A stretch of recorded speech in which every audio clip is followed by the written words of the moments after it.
किरकोळ वादातून Audi car चालकाने एका तरुणाला धडक दिली. त्यात तो तरुण बोनेटवर पडला आणि कार चालकाने त्याला त्याच अवस्थेत 1.5 ते 2 किलोमीटर फिरवल्याचा आरोप तरुणानं केला आहे.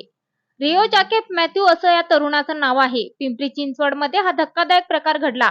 त्याच्या तक्रारीनंतर पोलिसांनी कारमधील चौघांवर गुन्हा नोंदवला असून एकाला बेड्या ठोकल्यात आणि इतर तिघांचा शोध सुरू आहे.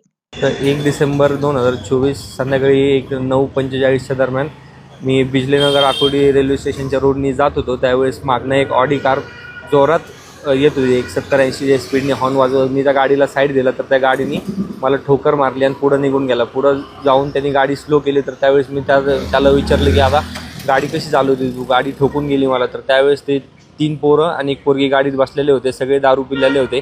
तर त्यांनी मला उतरून मारहाण केली. तर मी गाडी थांबवण्याचा प्रयत्न केला, तर त्यांनी माझ्या अंगावरती गाडी घातली. मी बोनेट पकडून थांबलो, तर त्यांनी काही गाडी थांबवली नाही. इकडून तिकडून जोरात फुल स्पीडनी गाडी चालवत वगैरे मला 3-4 किलोमीटर फिरवला.